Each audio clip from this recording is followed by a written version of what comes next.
Je m'interroge ce jour sur la question de l'illégalité des directeurs généraux et certains PCA transformés en plus en grande longévité, nonobstant la notion de profil de carrière dans ce pays.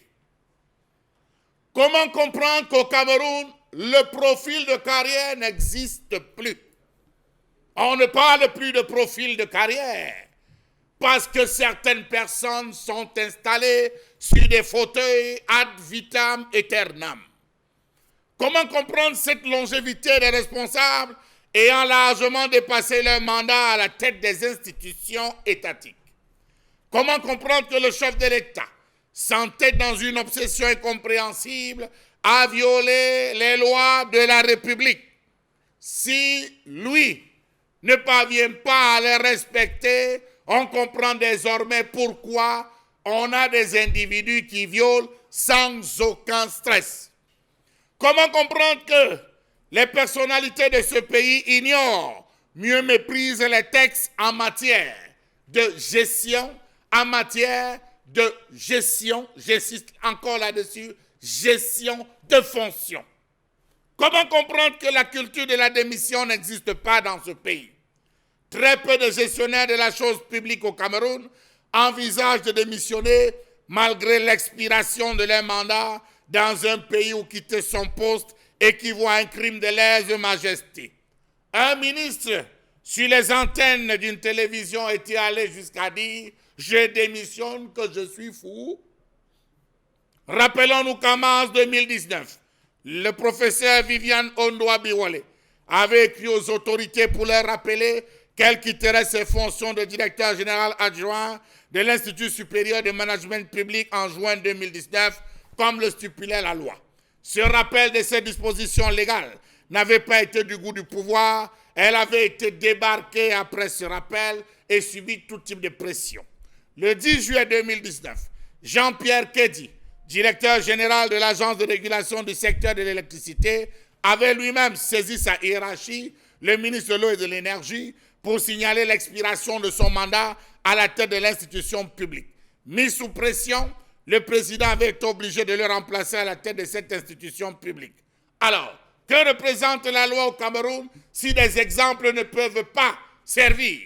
Serait-on tenté de se demander, tellement la loi est bafouée dans ce pays, même par la plus haute autorité.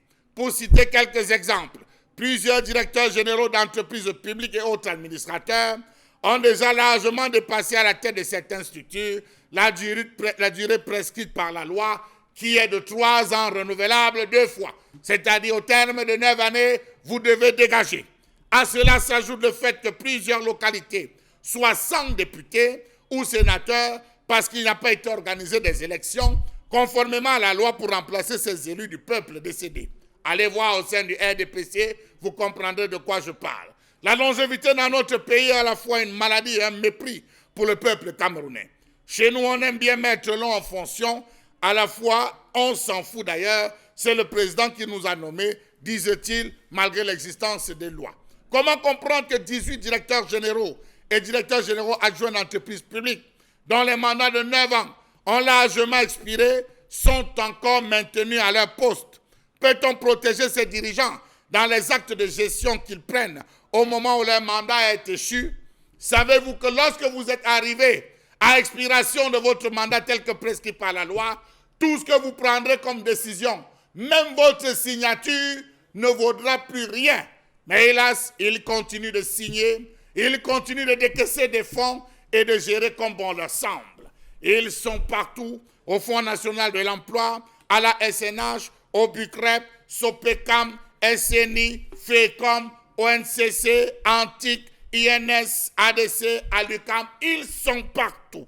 Comment donc comprendre que ces personnalités se retrouvent là et ne prennent pas sur eux de dire « je démissionne, je m'en vais, nous avons des PCA, on n'en compte plus ». Ils ont dit « on va s'asseoir là ».